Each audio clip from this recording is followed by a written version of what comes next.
What's up? It's your boy D Change coming at you with another Daily Dave. It's April 15th, 2020. That means it's tax day for the US. Just kidding. That's it's been postponed to July 15th due to the pandemic.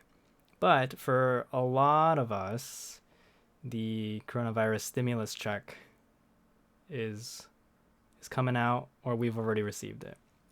So if you have like direct deposit links with the IRS, by now you probably got it. I guess it's coming out in waves because I think someone told me they got theirs like the other day. Um, a few people said they got theirs today. So if I felt the same way, I was like, if you haven't gotten it, you're probably gonna get it soon. Kind of like a Valorant beta key if you keep watching streams. If only you watched IRS streams, you would get money, right? Or relief checks. No, but yeah, and I think that's there's also other incentive programs depending on your state and your locality, of course. So if you've been drastically affected by this pandemic, definitely look into all of your options when it comes to like your city, county, state, and federal options. I'm sure there are programs in place for stuff like this. I'm sure if I asked my friends at the county, they would they're like, yeah, just they would say like apply for everything because right now, I mean, right now is the time to rely on government for assistance, right? Because clearly, or at least it's the time to ask, right? There's also plenty of other avenues to get assistance, and I do like seeing how much like community volunteering slash like philanthropy there's valid criticism of like kind of like the weird private and semi-public funded philanthropy that's like going on out there, but you know what, like during times like this people need help and they're gonna have to get it somehow, right? So anyway, yeah, so that happened, and this kind of reminds me though, like this morning I was having breakfast with my mom, and we were talking about how, I mean, it was really nice because we actually had a pretty long conversation, and it was related to kind of like legacy, you know, which was something I talked about in a previous video, and she was talking about how my grandfather made this like Chinese herbal medicine or some sort of medicine thing, but it's like a pain relief rub. It's not like you don't drink it, so it's more like when you have pain or like when you bruise yourself, like you take some of that, you kind of rub it on, and you like rub it into your skin basically. I'm not sure about the efficacy of it, but from like anecdotes and from what people have said about receiving this treatment, they say it works out really well. I've had it done on me before too, and I was like, oh yeah, it's great. So, but what sucks is like, my grandfather didn't really like write down the recipe, so to speak, So when he passed away suddenly, it was just not that like that was the big deal. It was just the fact that like, oh, he, clearly he passed away, and just a lot of stuff gets lost because of that. And like I said, you want to, there's kind of that desire to like know his story and stuff like that. So, I mean, even my mom understands that too, and we talked about like, her family and kind of like the struggles that they're still going through to this day and stuff like that. And yeah, and how like this pandemic makes it worse, like it affects a lot of people, and like I was telling her like, yeah, like we're lucky to be able to, buy $16 hand sanitizer. um Purely because like I feel like we're better off with extra than without, and it's good to be in, it's advantageous to be in a position where that doesn't matter, right? Like, yeah, one big issue is like a lot of these uh all of these products are reserved for hospitals and healthcare workers now, so we shouldn't be like kind of taking from that. But it's good that we're able to kind of access like this more, what do you call it, like more restrictive, these more restrictive products, purely because, I guess from the free market argument, like price gouging is how you control supply. So that being said, though, at the same time, there were those people who like bought a bunch of hand sanitizer and supplies that they knew were going to be in high demand and sold them for like huge amounts of money. So I don't know. Where do you draw the line, right? Like from one argument versus the other, where's the middle line? Where's the middle ground in something like that? I don't know the answer to that, and I'm not an economist or politician or whatever that's required to like solve these problems. But yeah, we talked about that, and yeah, we talked about like just the act of saving money and kind of the unfortunate the unfortunate truth, the reality of life these days, and in the States, like we're always talking about being like the richest country in the world, which is funny though, because like her response to that is always like, oh, but the government doesn't have any money. And like I don't know how that opinion is formed, but in some ways, like sometimes I feel like, hey, you know what, there's a lot of truth to that, because yeah, we can print $6 trillion, but like what is it backed by, right? Question mark, question mark. Also saw a thread today talking about how this is the result of multiple failures in the system, not just it's not just one thing. It's decades worth of problems with the U.S. economy, and how basically how credit, debt, lending, all that stuff works. So, and I definitely cannot explain it.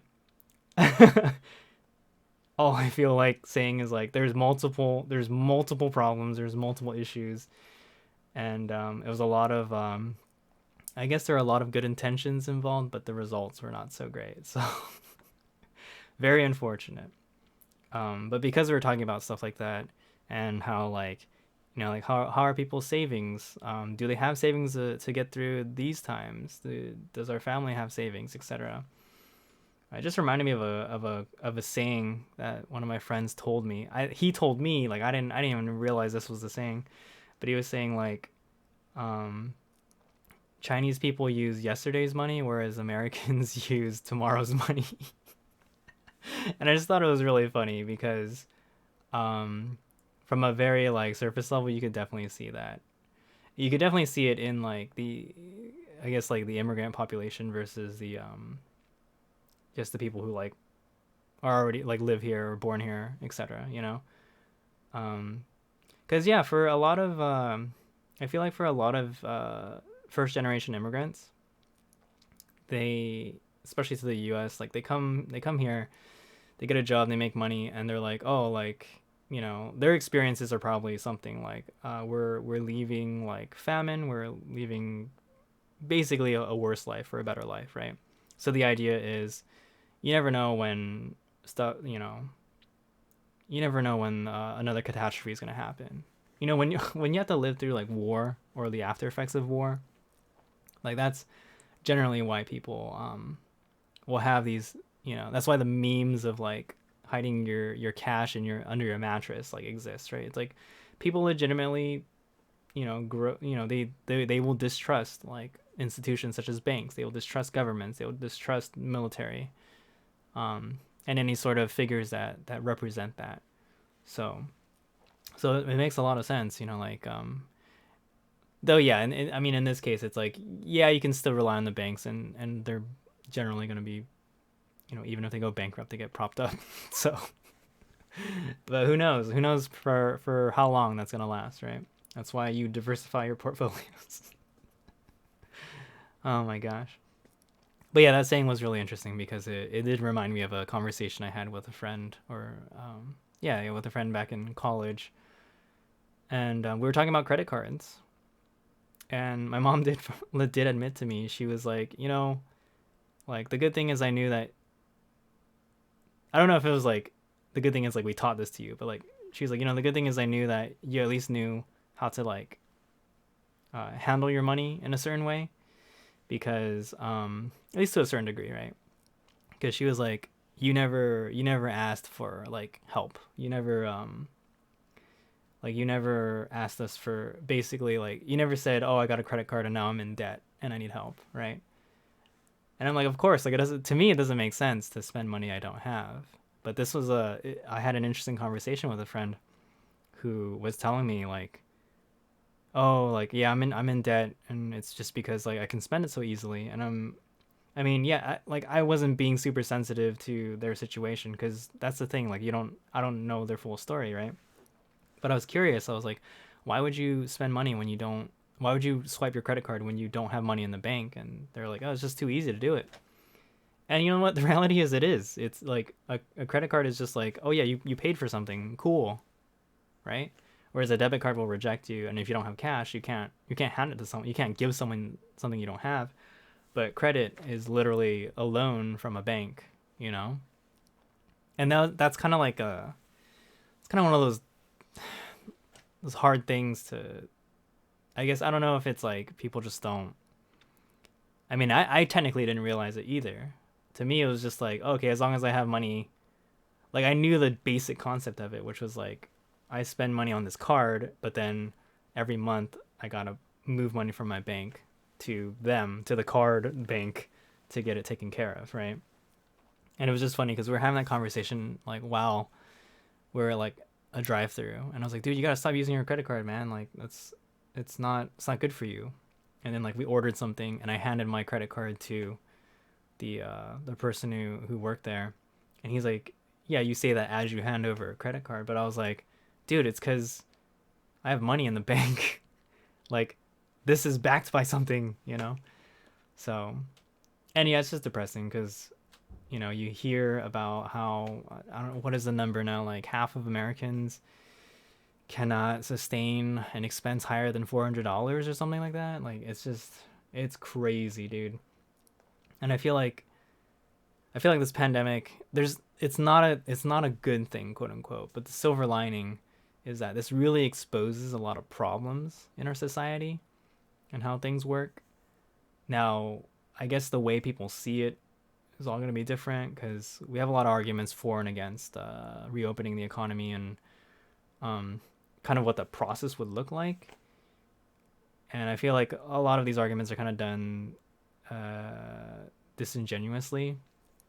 I don't know, though. I mean, I get it. There's a lot of passion behind, like, hey, like, people need to be able to work to make money, but there's also like public health, and I don't know. Again, I don't think I'm knowledgeable enough to offer really good commentary on this, but from what I observe, I mean, this is just really, really destroying the working class and the poor. Like, this is just not good for a huge section of the population. So what I'm hopeful for is like some sort of meaningful change in the future. But yeah, we'll see. Because that one Twitter thread kind of scared me about the whole, like, yeah, this is just a repeat of mistakes, I'm like, oh, okay, great. So yeah, I had a pretty good talk with my mom. And then at the end I was like, hey, you gotta make sure you start that recipe book or whatever. So that we can, I mean, I want to preserve my my family as much as I can, I guess. Gotta start up some record books and all that. So, and I did go through some retail therapy today. Even though I was talking about, like, hey, maybe I shouldn't do this yesterday, right? But it's just something real quick. That one order where like the hand sanitizer was like out of stock. Like, the good news is it came back into stock today, so I canceled my old order and got the new order in.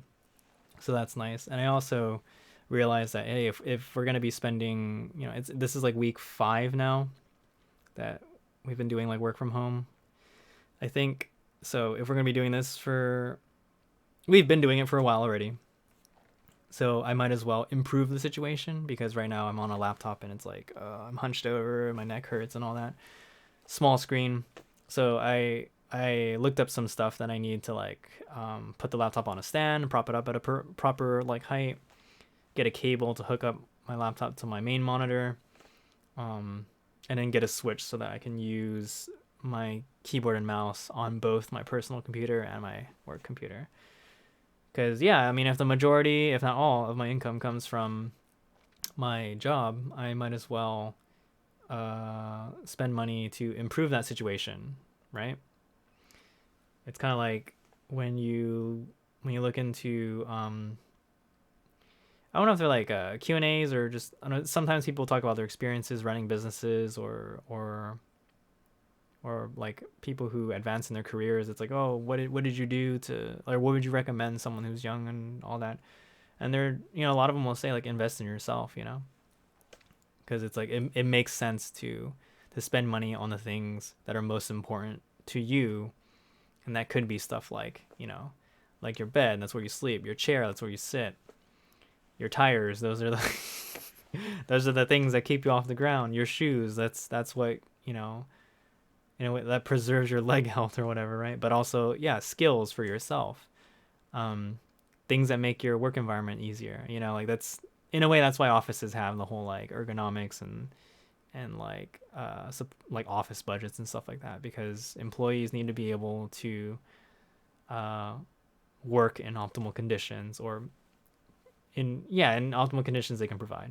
So anyway, I wanted to do that because yeah, might as well. If I don't want to be like hunching over and all that stuff. So, and yeah, now that I have like that on, you know, scheduled to come over, and like cloth masks and hand sanitizer and all this stuff, like I'm feeling a lot better. You know, I mean, I wasn't like having panic attacks or anything like that, but yeah, I'm feeling. I guess I'm just feeling nicer about like we can, you know, my family and I will probably be fine. We'll just keep doing what we're doing. We'll do our best to stay safe and healthy and all that.